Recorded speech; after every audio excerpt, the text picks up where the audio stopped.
నమస్తే సార్, మీ పేరండి? సార్ నా పేరు మురళి అండి, ఎస్కోట్ నియోజకవర్గం, విజయనగరం జిల్లా. ఓకే. రాష్ట్రంలో ఏ ప్రభుత్వం అధికారంలోకి వస్తే రాష్ట్ర అభివృద్ధి బాగుంటుందని మీరు అనుకుంటున్నారు? సార్ నేను అనుకుంటున్నాను సార్, పక్కా మళ్ళీ రావాల్సిన చంద్రబాబు నాయుడు రావాలని నేను అనుకుంటున్నాను సార్. ఎందుకని అడిగితే మేము చెప్పచ్చు సార్.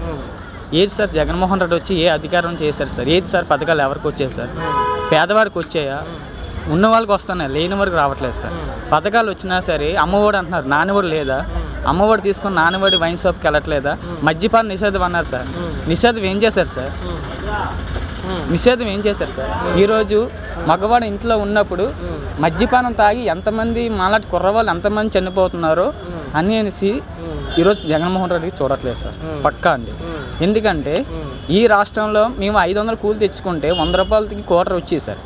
ఒక 90 వేసుకొని 400 ఇంటికి ఇచ్చేసిన ఎంత అన్నం తినేవారు సార్. ఈ రోజుకి మద్యపానం చేసి నిషేధం అనే మనుషుల్ని చంపేస్తున్నారు సార్, పక్కా చెప్తున్నాను సార్. జగన్మోహన్ రెడ్డి గారు చేసిన రేట్లు ఎలా ఉన్నాయి? మద్యం రేట్లు అప్పటికిప్పటికి ఎలా ఉన్నాయి సార్? మద్యం రేట్లు కాదు సార్, ఎంత రేట్లు ఉన్నా సరే జగన్మోహన్ రెడ్డి చేసిన పరిపాలన అయితే మాకు నచ్చలేదు సార్.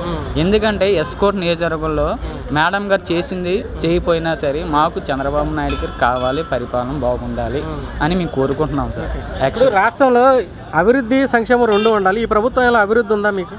అభివృద్ధి అంటే అభివృద్ధి బాగానే ఉంటుంది సార్. ఏ పార్టీ వచ్చినా అభివృద్ధి ఉంటుంది సార్. అభివృద్ధి గురించి కాదండి, మనుషులు బాగుండాలి, పేదవాడు బాగుండాలి, అందరు నియోజకవర్గం బాగుండాలి, ఉద్యోగం లేనివాడు కూడా ఉద్యోగం కల్పించిన సంకల్పం చూపించాలండి. ఈ ప్రభుత్వంలో ఉద్యోగాలు కల్పించారు? ఎక్కడ ఉన్నాయి సార్? ఏమున్నాయి చెప్పండి, ఏ ఉద్యోగాలు ఇప్పించారండి? ఒక పేదవాడికి మహా అయితే అమ్మఒడి అంటున్నాడు, లేదా ఆటో డ్రైవర్కి 10,000 అంటున్నారు, ట్రైలర్కి 10,000 అంటున్నారు, ఈ ఏత వాళ్ళకి 10,000 అంటున్నారు తప్ప. కానీ ఆడు ఎందుకు పేదవాడు అలాగ ఉన్నాడని ఎవడొచ్చినా సరే ఒక ఎమ్మెల్యే గారు ఇంటికి వచ్చి అమ్మ నాకు ఓటేయనని ఎలక్షన్ మూమెంట్ వచ్చి అడుగుతున్నారు.